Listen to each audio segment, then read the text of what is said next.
Welcome to Ad Age Remotely, where we will digest the news surrounding the coronavirus outbreak and how it's impacting the ad industry. I'm Jeanine Poggi, senior editor here at Ad Age, and joined by Jessica Wohl today, one of our reporters here at Ad Age. Hi, Jessica. Hi, Jeanine. Good to see you. Good to see you. How is working remotely for you going? So far, so good. We're only on day 3 of all of us being in the same place at the same time. So we'll see how the next few weeks go. But everybody's getting along. My coworkers are friendly so far. Your two children are being okay? Yep. Kids, school is upstairs and work is in the dining room. Nice. Good move. So you've been following closely the restaurant business and what's the impact there from the coronavirus outbreak. You had a story today talking about delivery, and I'm hearing a lot about people trying to support both local businesses and then also trying to just get food delivered, especially with all of the shortages in the supermarkets. What have you been seeing? It's changing every day. It's changing from breakfast to dinner, honestly, throughout each day. But what we're seeing is people wanting to support their local businesses if they can. Dining rooms across the country are pretty much shuttered. So if people want to support their local businesses or the chain restaurants that they frequent, they have to rely on delivery or takeout. So you're seeing restaurants step up those kinds of offers. You're seeing a lot of demand for third-party services like Grubhub and Seamless in New York, or DoorDash and Caviar. All of these companies are under a lot of pressure right now to deliver. At the same time, you're seeing a rise in what's called contactless delivery, which is something that the US really didn't promote before, but we saw it in China, and now it has taken over across the globe, really, where you get your food without coming into contact with the person who's bringing it to you. You So have sealed packaging and things like that to reassure people that the food they're getting from restaurants isn't going to be tampered with. So are we seeing any big winners here? Are there like places that are doing this well or just seeing more of a bump because of delivery? So pizza is obviously one of those products that has been known for delivery for decades, and that's playing out really well for those guys. The one thing, though, to keep in mind is this should have been a huge weekend for pizza coming up. March Madness was supposed to be kicking off, and that's a really, really big time for those kinds of companies. Now they don't have that built-in gathering that pizza is perfect for. Pizza is a perfect gathering food. It's not as much of a personal food, although you can get smaller pizzas. But if you're just at home by yourself or with a small family, you're not going to be ordering 5 or 6 I pizzas was like you might have feeling been for the that some of weekend. these pizza companies would have been promoting heavily during the NCAA tournament. Yes. Are they still out there with campaigns? Where are they promoting their delivery services now with all of this live sports taken out of the marketplace? A lot of what you're seeing is just email marketing and maybe some texts if you're signed up for the apps and things like that, getting notifications on your phone. You're not seeing big ad campaigns running right now. It just doesn't feel like the right sort of thing to do. And companies are being really wary of how they play on social as well. Uh, Companies that would have had a little bit more of a voice, if you will, on social media have dialed that back a bit. So that kind of marketing you're not seeing.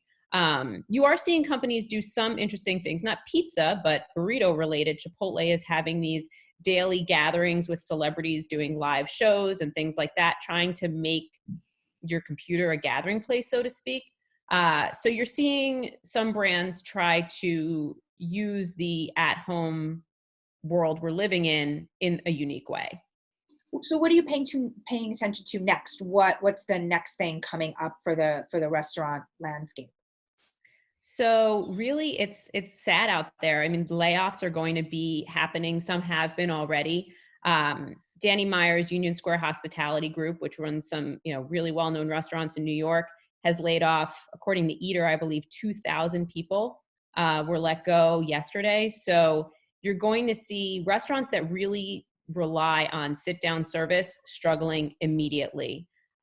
You're seeing brands that have to lay people off, brands that have to rely on delivery only when they're used to having that service during the day, especially. I mean, the lunchtime office business is done right now. All right. Well, Jessica, you'll I'm sure be paying attention to that and bringing us more news on restaurants. But in some other cancellation news, we saw that the Webby Awards Gala, which was slated for May 11th, is being outwardly canceled. They will have some sort of streaming event to honor winners, but they are not postponing or moving the event to another time. I think this is interesting right now. We're talking a lot about the cancellation and postponement of events, and we're seeing a ton of events being moved to the fall. Can obviously being the biggest one in our world being moved to the fall. And I guess I'm curious for just the industry how much more events we can handle moving into the fall and fourth quarter. So I think the Webby Awards outwardly canceling and just hosting something online is smart. Jessica, what are you thinking about as it relates to events right now? Yeah, I do think it's smart. I know that you and EJ spoke earlier this week about ANA's Masters of Marketing and Cannes now being probably back to back or overlapping in some way. I mean, every October is the new June, I suppose. And the Webby Awards are important to the people who run the Webby Awards, but in terms of overall events across the industry, I don't see it having that cachet to have that sort of October birth at this point. Right, and everyone's looking to save money at this point and unsure of when this is even going to end to even pick a new date. So I think for anyone planning events right now, that's probably the catch. Like, do you attempt to pick a random date where you think this is all going to end, or do you cut your losses and keep whatever money you can recoup from canceling and do something down the road? Sure. And keep in mind that anybody who's going to be attending these events is going to have the budget to do so. So if people's travel has been restricted now, but when we get back to the regular, state of things, travel budgets are probably going to be reduced if there is a travel budget. And people are going to be busy catching up on the work that even though we're all working from home, the work that they need to do in person with their own teams. So taking time away from that kind of work for these kinds of events is going to be harder and harder to do. Did you see this latest hand washing challenge from Dettol that they put out? Yes. This is fun. I think at least in this time of you know seriousness, there are some of these TikTok hand washing challenges. This one got like 9 billion views so far, probably even more since we posted the story last night. But I just want to share this because I find it incredibly amusing. Yeah, you got to Stop now, there's a way to stop now. Yes, you need a drop now. There's a need to rush now. Yes, you need to wash now. There's a way to stop now. Yes, you need a drop now. You need a drop. I mean, I just these are great. There's been a bunch of them, and this is the latest one. It was for a hand washing in India and to get people to hand wash. I think it's funny that we even need to explain hand washing to people. I mean, above and beyond like what during this time, like that's what's coming out is that people apparently did not know how to wash their hands. So Nobody knew how to wash their hands. no one did. I personally, I'm making a plea to the producers of Grey's Anatomy or even the producers of ER from back in the day. Could you please get, George Clooney to do a hand washing video in his scrubs? I'm just saying.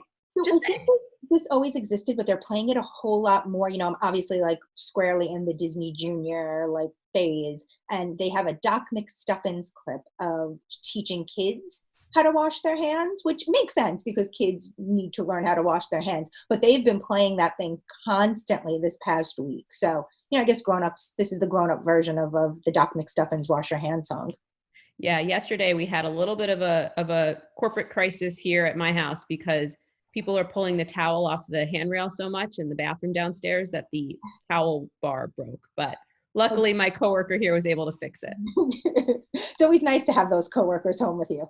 It is, but then it makes me wonder, what were my children doing this whole time? Because the bar is not new. The bar has been in the house as long as we have. Yes. So Judy Pollock, she sent out today a letter to the small agency community that I want to share with you guys. Of course, one of, our big events of the year is our Small Agency Awards and Conference. And she just put out a note sort of explaining how we're handling this. Obviously, for small shops this time, and everyone's dealing with it, perhaps the pressure will be more than some of the larger agencies. So Ad Age, we're looking out for you guys. We do want to assure the Small Agency Awards will proceed as usual. There's a small change, though. The entry forms that usually ask for revenue figures, while that still will be required information, we understand that those are perhaps numbers and like the revenue figures currently that we can't really take into as much account this year. So there will be less of an emphasis on those revenue figures. The panel of judges has been selected. All of the judging will be done and conducted online this year. And we are still aiming, hopefully, for the conference to be held in July in Portland. So we'll be giving you more information, as things evolve and change. We'll have more information to that. But in the interim, we still want Ad Age to be a place for small agencies to come together as a community. And to that effect, we're introducing something called Living on the Edge. And the idea is to tell the story of how you came back from any kind of setback or crisis and how you're dealing with the coronavirus at your shops.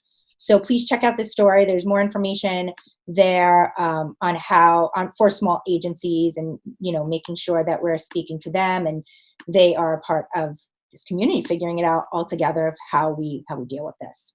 Yes. Before we sign off, I just want to echo a piece of advice from Jimmy Kimmel. He issued some rules of working from home. He's been putting out some YouTube videos in place of his show over the last couple of days. One of his big messages, please wear pants. I'd like to show you this one, which was entertaining. And in this time of seriousness, another little bit of entertainment. I guess because we never had anything like this before, nobody really knows how to handle it, how to stay normal, how to kind of schedule yourself. So I thought I'd lay out a kind of a suggested framework for your day. Now, first, I think it's important, very important, to put on pants at some point for at least 2 hours a day. You just have to. My wife is actually suggesting a formal Friday where you'd get all dressed up for dinner, even if you're alone. Maybe we'll do that. Think about that. If you have kids, please don't post pictures of your child's daily schedule. It makes the rest of us who are letting their kids play on the iPad all day feel bad. You can watch up to 3 movies or 5 TV shows per day. That's it. Then you have to read or write. Maybe it's a good time to find a pen pal in prison. If you do need time away from your family, the inside of your car, I have found, is a great place to scream. And finally, make sure to check in on your loved ones daily, virtually, which is something that I am going to do right now. So I agree with many of those things, the pants one being the top one. What do you make of all these daily schedules that parents are sharing online? What camp are you in? Are you in the, I'm scheduling my child's day, or have you let them kind of fend for themselves a bit? So they are fending for themselves. They came up with a schedule. One of my children has a very colorful, printed out, taped to the desk schedule that seems to be followed for the most part. The other one made a schedule after seeing the first one's very, very scheduled schedule, but there's leeway involved. I may or may not have taken a break yesterday afternoon to make cookies so we could have milk and cookie time. You have to let the kids be kids. They still have schoolwork. I know some schools don't have assignments. We have assignments that the kids have to do.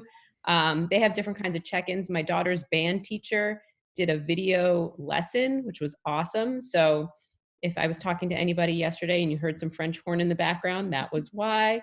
But kids are at home. They need to have a little bit of fun. I mean, with yours are younger, so it's a little bit My different, daughter more is, but I'm challenging. seeing all of these people with preschoolers or kids in grammar school posting these okay, here's no screen time and all this stuff. I don't know. Maybe because I write about TV, I'm not as, strict about this stuff, but it's a lot of playtime. She actually got some worksheets home and things like that she's doing. And she yelled at me the other day because I was talking when she was doing her schoolwork, and we do not talk when we're doing schoolwork. So, we're already following some of those rules. But the schedule stuff that I'm seeing is really overwhelming me. So we're not doing that. But I No. do have two more pieces of advice that I feel like I need to get out there of working from home. Well, number one, besides pants, please brush your teeth. I feel like we are speaking to each other. Yes, we cannot smell your breath, but we should probably all be brushing our teeth. Second, do not have Zoom meetings from your bed. Please, I do not want to be in your bed or see your headboard while I'm speaking to you. Any Jessica that you want to add to that? No, I was going to say the no Zooming from your bed, I think, needs to be a rule that Zoom might need to post on social on its own. Have an interesting background if you can. I don't have a super interesting background, but I will say I've seen a few over the past few days, and it's making me, want to do some home decorating, which could be a boost to the retail business in the future. Maybe we'll be writing about that on adh.com. Wayfair could be a big one. Yes. No, and I think making a real breakfast is one of the best things that's happened to me with this whole thing. I don't work from home usually as often as some other people do. And I got to say, my egg scrambles have been on point. So I highly recommend some vegetables in your breakfast or something, something a little bit different. Treat yourself, not necessarily indulgence. I know I'm the food reporter and I should be telling everybody to go out and buy donuts. Jessica does amazing salad jars for anyone interested. I don't know if those are keeping up at home. It feels like it's not a thing for at home, but yeah, the jarred salad is definitely more of a bring it to work thing. So I will admit I've had some salads this week. I've had some leftover burgers, might pull out the leftover nachos from last night for lunch today, but you got to do what you got to do. At least shop your fridge, shop your pantry, and support those local restaurants if you can, because like I said earlier, they really do need the business. And look, we're talking about the business here, but of course, we'd love to see your pictures of working from home and, what you're eating and doing and how you're dealing with the kids at home and all of that. So feel free to tweet us at @age, come on Instagram and chat with us. And we would like to see those. Keep some things light and fun because it's a hard and serious time right now. Thanks, Jessica, for joining me, and thanks everyone for watching. Thanks, Jeanine. Talk to you soon.